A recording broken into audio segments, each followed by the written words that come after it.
Well, first things first, the light is not that bad. All right. Uh, I think over the past couple of days, I haven't been wanting to shoot here. It's because in other places I get better light. But anyways, today is a very interesting day, and the next 4 or 5 videos are probably gonna be only about what's going on with me today. And road to 100 videos. So far, we're at video 88. Right now is video 89. And here is my daily notes. No business analysis notes. No uh, YouTube videos. Well, Book of Change and Evolution. That one's finished. I should put it somewhere. YouTube videos and reflection notes. So let me start with how I started the day. I woke up today. I have been sleeping more in the mountains. And at first, it's because I wanted to hang out with my dad. Then I realized I go there and I don't really hang out with him. And granted, I'm still being very productive and just the things that I'm thinking about and doing. It's just very much like a good space, I guess. And it's not necessarily because I'm running away from the city or going away from the city.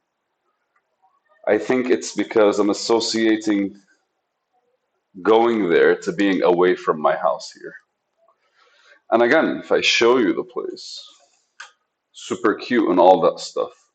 But you see that couch over there, that one, right behind this plastic chair?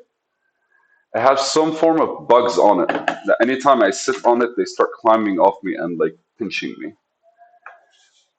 And I disregarded it for a couple of weeks. But today I was like, what the fuck? Like I can actually see them. Like, at first I'd just be splacking myself and I was like, it's a mosquito.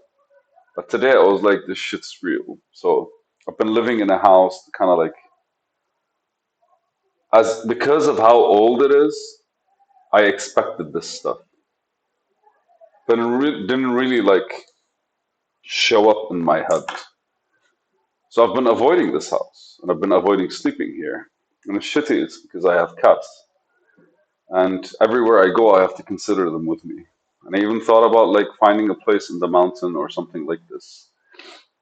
I don't know if there's really a problem with that, but it's just too far.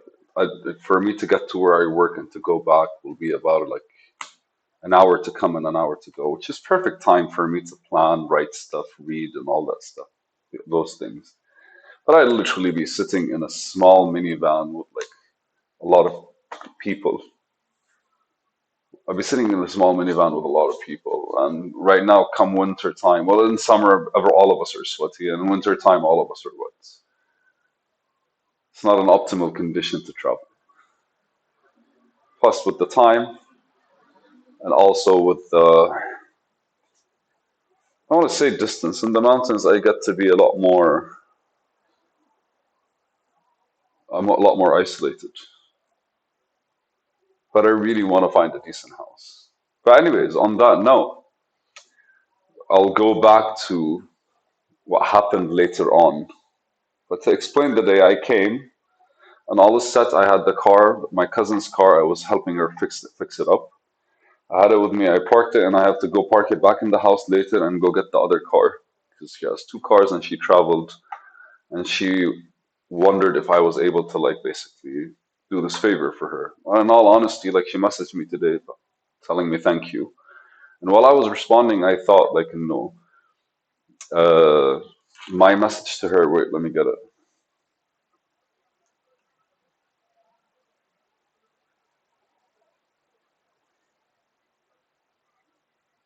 So, Mrs.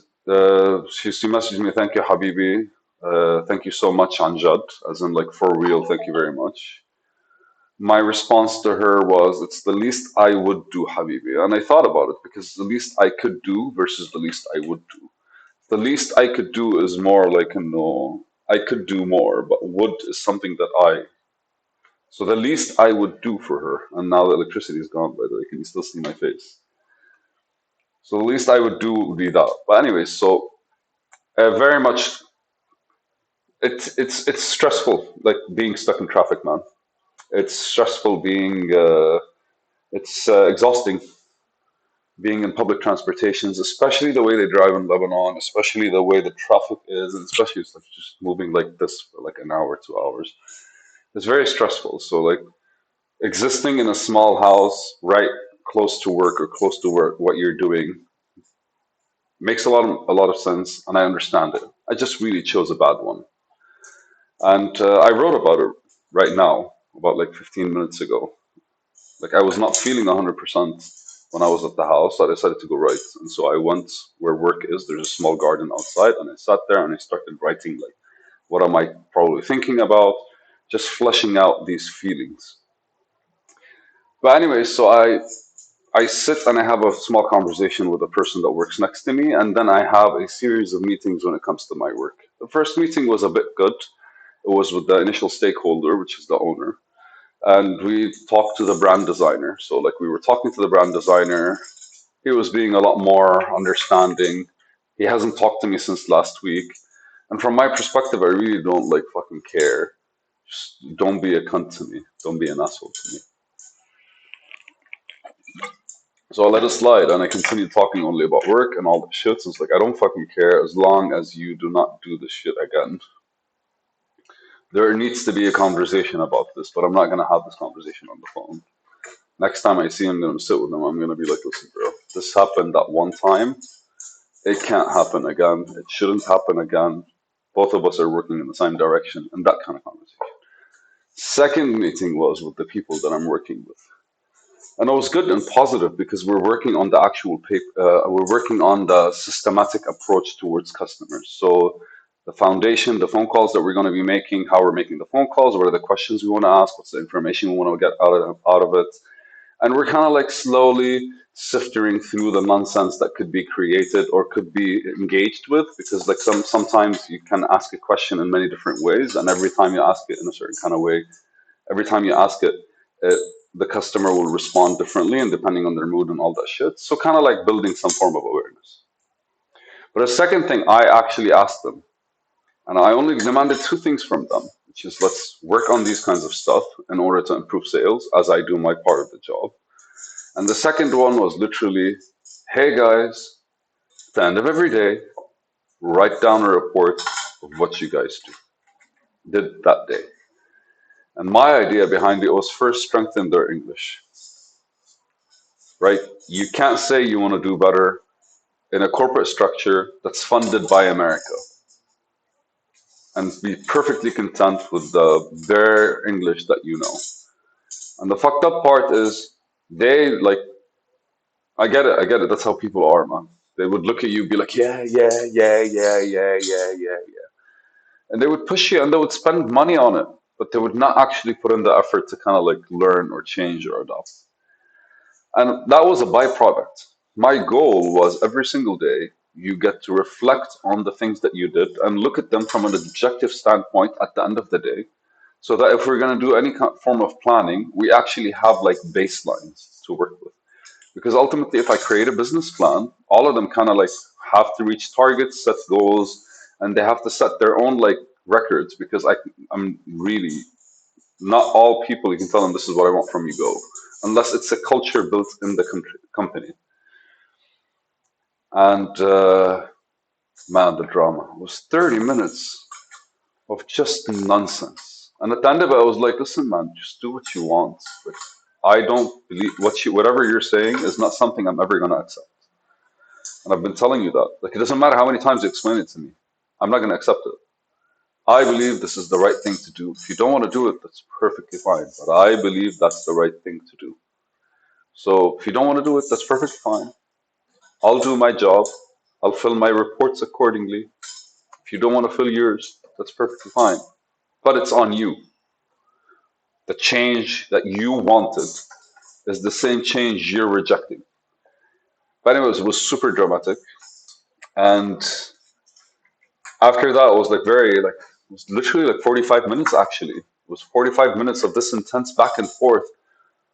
And it doesn't matter how many different ways I try to like ask the questions. Like, okay, so they would point the blame at something else and come back. But anyways, by 2:30, I went to get the car, and that was public transportation all over again. It was not the best of feelings. By by 4 o'clock, I came back, I parked, I went directly to work, I picked all my stuff, and I came home. All I wanted to do was fucking sleep. Just wanted to sit and chill. I spent about 20 minutes in bed just sifting through Instagram, which is fucked up because sometimes Instagram throws random shit at you. And most of the stuff I watch are intense stuff, like between business oriented stuff, like self growth stuff, the anime stuff that I have, and a bit of spirituality. Every once in a while, you get like documentaries and shit like this. And I understand there's like horrible stuff happening in the world, but do we really have to engage with them in random moments? Because I feel like, and I think that's the problem with like scrolling randomly through Instagram or through like TikTok or something like this. It becomes like so randomized to a point where your mind is all cluttered. But thank God, man, I kind of like, I write, so I get it out. But, anyways, I took a nap, I woke up, I went, I did some of the course that I was taking. And then when I came back home, I realized how dim the house is. So the first thing I did is went and cleaned the bathroom. I just cleaned the bathroom, man. I did not like deep clean the bathroom. I cleaned the bath, there's no water in the house. I cleaned the bathroom, wiped the floor. I cleaned after the cats, which are assholes. They literally jump on everything, every table, and drop everything to the ground. Yay, look at me, I can do it. Assholes. And after I finished that, I took all the trash, I went down, I threw it, all the trash, including like some stuff that was like supposed to happen last week. Like you don't notice how like slowly you're slipping. You don't notice it. And then I went and I started writing, and here I am right now. So a day like this is going to require a couple of other extra videos for me to elaborate on every single like part of it. But overall, thank you for listening. I really wanted to make this video, so thank you.